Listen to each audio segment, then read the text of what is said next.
Hi there, I'm Gaia. I'm doing this transits video in Hebrew for a year now. It was an amazing journey. It still is an amazing journey. Exploring the transits and learning human design in a completely different way. And of course, realizing every day about how everything is really, we have no choice and no control. We're just part of a big program, and everything we need to do is just to watch and to relax in the back seat in our strategy and decision-making process, because otherwise we're just like puppets on a string, and it's really amazing to watch. So I was invited to this a year ago, and this year was so amazing in what I've learned to see and to understand myself and the program and everything. And I know that this is only the beginning for me, but since I'm invited to share, and there is an invitation to do it in English too, so I'm trying. I'm not sure this will be a long time project. I don't know if I have the energy to do it in English every time, but we'll see.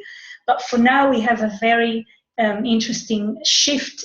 The nodes have just moved this morning, and it's a real shift, a mental shift. So let's look at what's going on. So the nodes are going to stay for a few months now in the gate of confusion, the 64th gate, and the gate of doubt, the 63rd gate. And these two gates are the gates of question, of mental pressure to know the correct, to ask logical questions, that there's a pressure to ask these questions about logical patterns of the future, and the pressure of confusion to realize and understand the past. Now, of course, we had now for a few months now in the transits, we have the channel of abstract, because the nodes were in the gates, the 22nd gate and the 47th gate. So we had the whole channel as a global conditioning pattern, and it was very influential. I have this channel in my design, so I could see the effect on everybody else around me, and it was really amusing. Also, I could see that it served those who live their design, because if we're not pushed to decide things from this mental pressure, then we can just sit back and realize things, get insights and understandings about the past, and it's really interesting. And of course, the gate of doubt is a part of this party, because Neptune sits there for a long time now, and will sit there for a long time. So the whole mental configuration was very intense. Now, what's going to happen to us now? Well, first of all, we have just a little vacation from the channel of abstract, because Jupiter will come back to gate 47 oppression on the 1st of July. So we're going to experience the channel of the abstract until the 3rd of August. And of course, we'll feel the gate of doubt stronger too. But it's also interesting to see that this drilling in our mind is also enhanced by Jupiter and by Neptune. And of course, all the people that have gate 47 or gate 4, or both of them, are going to feel this pressure and these channels. No mercy.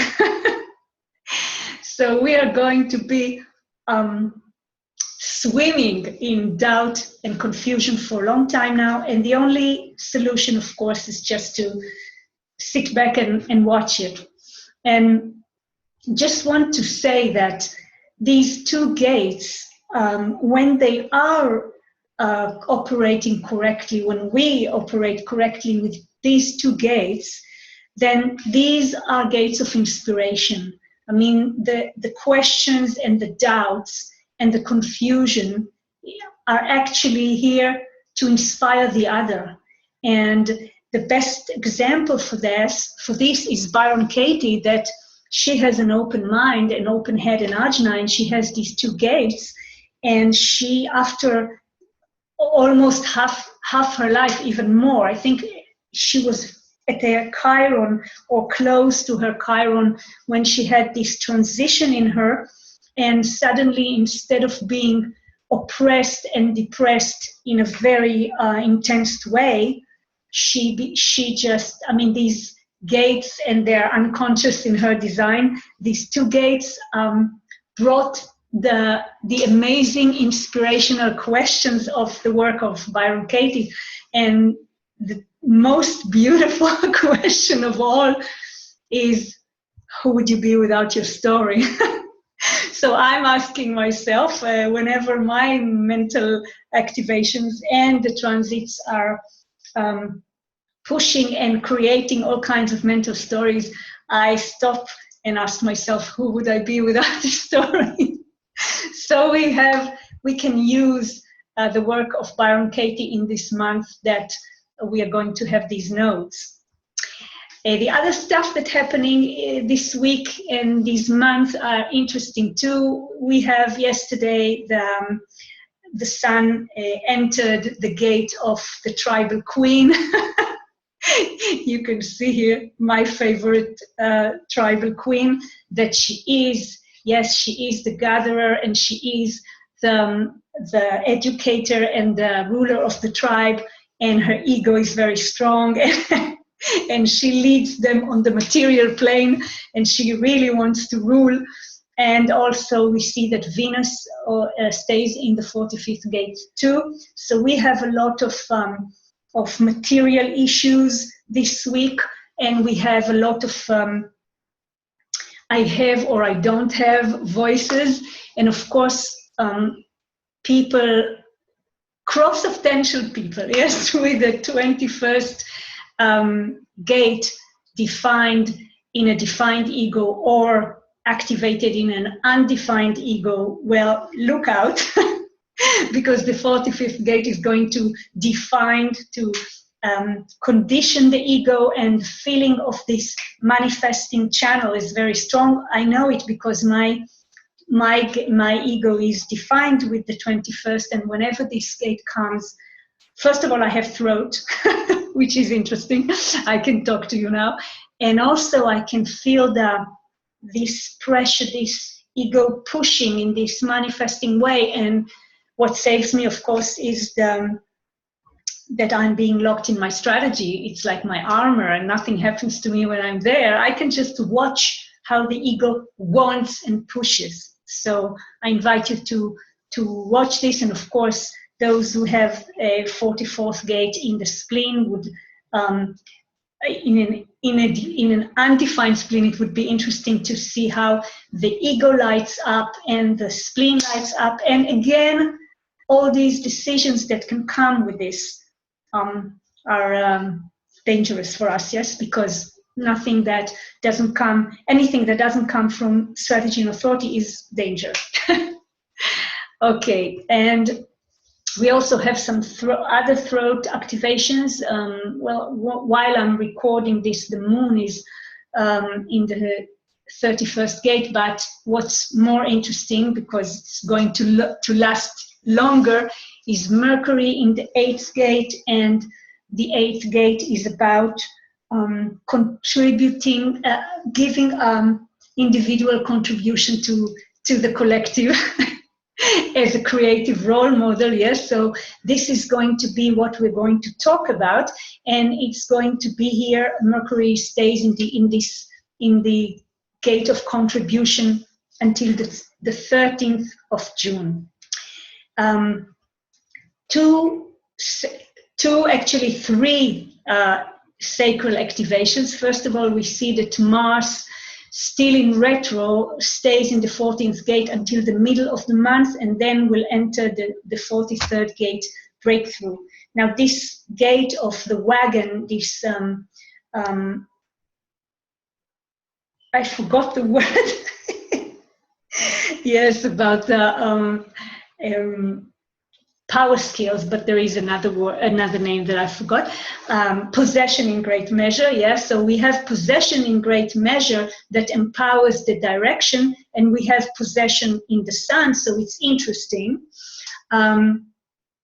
And also Saturn is in retro too. We'll go back to the 9th gate, the gate of focus, in the end of June, and until then it is still in the 5th gate, the gate of fixed rhythms and the gate of waiting. And there is another sacral activation, of course. This is Uranus in the 42nd gate, and now it is in the 3rd gate, which in the 3rd line, which I really love this line. It's trial and error. And all these sacral activations, I mean, I feel them very strong. I'm hooked by the 42nd and by the 5th. So I can feel it very, very strongly affecting my sleep. I hardly sleep. And also I can really feel my root center with all my activations there. Oh my God, yeah. So it's really interesting. Gravis is in the gate of growth until the beginning of December. And then will take us back to the shocking experience of gate 51 for about 5 weeks, and then we'll return to the 42nd gate. And the last, tribal activation we have here is Pluto, that we know is here and not going to go away from this gate of ambition. Pluto keeps on pushing the Marian maiden, also in retro now. Will arrive to the gate of the fighter, the 38th gate, in the end of August, and will stay there for 2 months before starting his ambitious way back in the 54th. So we see what's going on, and all these things, all this intense movie is like drilling in our mind, and we just see all kind of stuff and we tend to believe them. And what I remind myself every minute is that my strategy is like an armor. It protects me. When I'm in the strategy, nothing that is not for me can't distract me. It's all a movie, a very, very interesting one. I enjoy watching it, and I enjoy listening, and people are coming to me, friends and students and clients, and we just talk, and I hear the transits in their mind, and all I do is just remind them that if the things didn't come to them according to their type and strategy, there's nothing to do. They can just use this machine that anyway thinks, and it's okay, it comes and goes. Then if something arrives to us, to our auras, according to a type, then we have our inner authority or decision-making process, which is the only way that we can decide, or that our design can decide the correct decision. So if nothing comes through the aura, there's no way to, there's no reason to decide. So it's all a mental trick, an interesting and fascinating movie. And the last thing in my holy trinity is the sleeping alone in my aura. This is important as the other two. This is the way that I can clear and clean myself and get rid of what's not mine. So I recommend that warmly. So that's it for now. I hope you've enjoyed it, and I hope it's going to help in the mental trip that we are beginning. And see you maybe next time. Bye-bye.